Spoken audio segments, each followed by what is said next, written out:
Stevie, is it very possible, I mean really, not being funny, but can a white man be funky?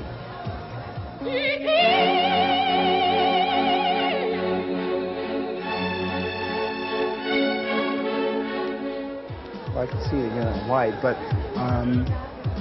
however funky everybody can be, to the nth degree, depends upon how open people are able to in accepting each other's societies and cultures. Quite very much the same as Michael Jackson, you were too a child star. Do you think that it has changed him more than it changed you? I would have a hit record maybe every other year. In 1963 I had Fingertips. In 1965 I had Uptight. In 1967 I Was Made to Love Her. And then 1968 I had Once in My Life. 1969 I had My Sure and More. And then it was in 1972 that I had Superstition. I don't know. I mean, the point is, Michael started when he was, what, 5 or 6 years old. The kind of success that he has had, you know, when you are the biggest artist in record history, as far as record sales, I mean, something has got to do something to you. I think also with the various things that people have said about his life, his personal life, it really is nobody's business. It's none of my business, it's none of your business, and it's none of anyone's business. The bottom line is that he has given us some very, very great music. He's been with a great producer, Quincy Jones. He's come from a very talented family. And all we can do is hope that we can have, as long as he's alive, to give us that great music and excitement. Now, how much are you going to pay me for saying that, Michael? Stevie, could you please tell us of the day that you went to Motown and you met Mr. Berry GORDY Jr.? The day that I went to Motown was a very, very exciting one. It was almost like being in an actual music store where there were a lot of instruments to play. It was not like being in a studio. And as I think back on that day, I didn't know that I was actually auditioning for my job. I never thought of it like that, but in actuality, I guess I was. But Berry GORDY was not there. The Supremes were not there, but Diane was there. One of the members of the group was then later to be called the Temptations. Paul Williams was there. Some of Berry GORDY's children were there, and Mary Wells was there. I met her. She had just won a talent show from her school, and she talked to me about that. And Berry GORDY came a little later on. He supposedly, when I first came in, was at home eating a steak, and someone called him and said, "You must come and see this little boy playing all these instruments, singing all these songs." And I remember telling Smokey Robinson, who was there also, I said, I can sing better than you. I can sing Shop Around better than you. Anyway, it was an exciting day. Is it true that Berry GORDY was very tough, and that the rules of Tamla Motown were very, very, very hard? Berry GORDY was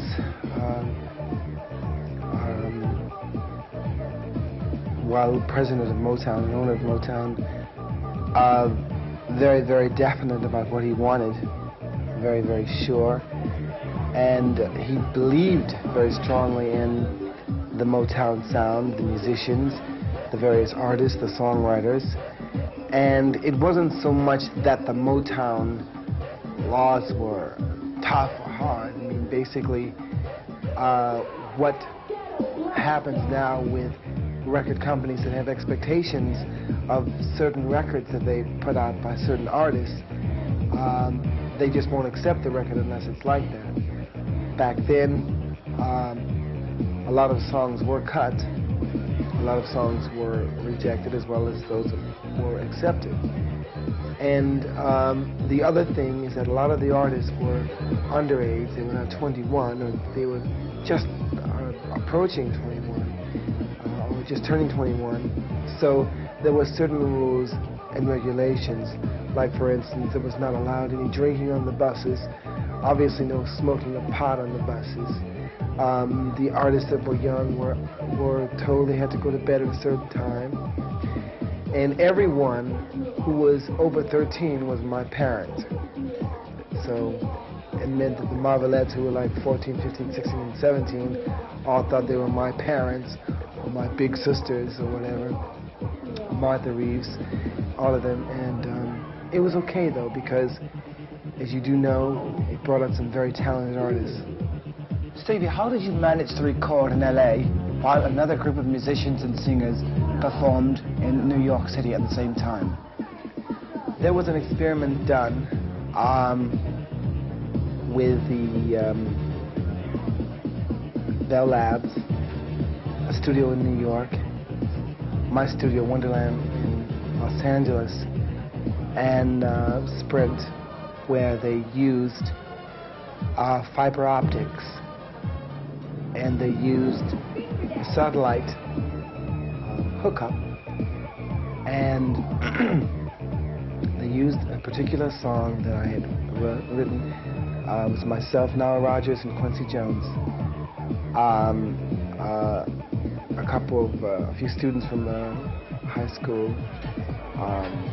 in New York, and a few children, called Stop, Don't Pass, Go, and it was an anti-crack song. And this was to see if, in fact, recording could be done coast to coast through fiber optics and digital. It worked successfully. So successfully so that we're now talking to some people in Japan about building Wonderland Tokyo. If you will imagine, it's now 1993, and you have just been elected as mayor of the city of Detroit, Michigan. What will you do, Mr. Mayor, to make Detroit a better city? As mayor of the city of Detroit, I want to, first of all, demand that all the blind kids get off the streets. On the serious side, I do believe that the things that I will have to give to the city and for the city will make Detroit ultimately the model city that every city throughout the world will want to be like. In all sincerity, do you ever sleep? Well, no, do you? Yes, I do, but do you? Well, yeah, I do. But when I sleep, you know what happens when I sleep?